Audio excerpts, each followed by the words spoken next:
Hey YouTube, I just wanted to jump in and start on the first preseason week review of the NFL season. I want to first of all give you my thoughts on how the preseason works. While the score usually doesn't matter because you're going to have players, especially in the third and fourth quarter, that probably won't play on the team during regular season matter. I do feel that individual players' performances, especially from young players, is actually pretty important.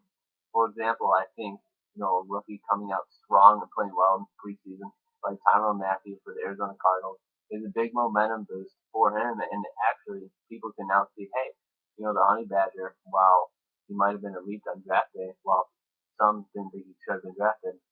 But now people are saying, hey, he had a huge sack, you know, he had a batted ball down, everything, for him actually might look good. Him and Patrick Peterson in the secondary for the Cardinals could be a pretty dangerous duo. But, before the first week of preseason, people really didn't see that way. So, preseason, at least the first week, you could see already the startings of what could be a good tandem in the NFL. Another thing I think is important for is quarterbacks, not in terms of like yardage and touchdowns, because that's not going to happen from playing a couple, maybe one or two drives.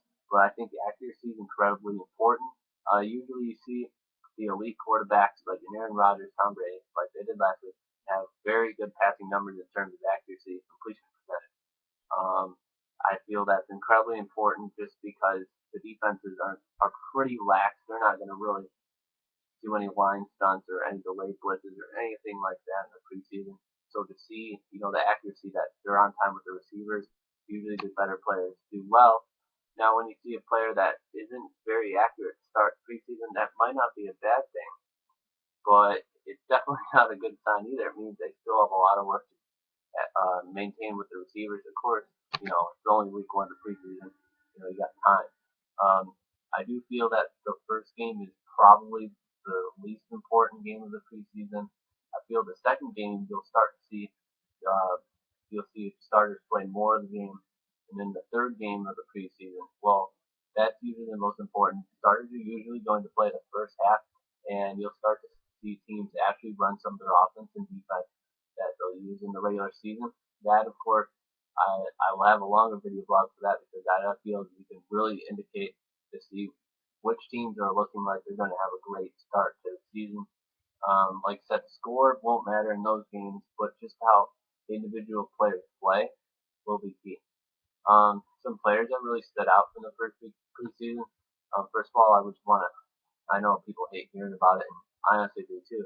But he's pretty popular. Tim Tebow with 4 for 12 throwing.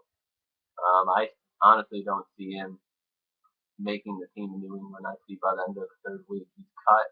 At least a quarterback, I guess maybe they could try him at tight end, but Tebow hasn't shown that he wants to play any other position. Like I stated earlier, Tyrann Mathieu looks very good. All the big starting quarterbacks look pretty good. Sam Bradford for the Rams actually looks very good. There's some other players like C.O. Moore for Oakland, who everyone thought was a great pick in the third round. He had a key sack in the game. He looked good. Des Bryant and Tony Romo, like I said before, seeing if receivers and quarterbacks are on the same page, he looked fantastic. Des Bryant, everyone after that, yes, he's going to be the number one fantasy receiver. He's got to stay healthy during the regular season, but that preseason, he couldn't look any better than that in the first drive. Him and Romo were unstoppable. They lit up the Sports Center highlights, that's for sure. So those are just some players that really stood out for this week. I'm not going to go into too much detail, especially in the first week of preseason. I'm just going to wrap it up there. Next week I'll have a longer review just because I feel the second week is more important. You can start to see teams materialize. So I'm excited for the week 2 of the preseason. I hope to see you guys next week. Anything goes, anything goes. You never know what we're gonna show on Anything Goes.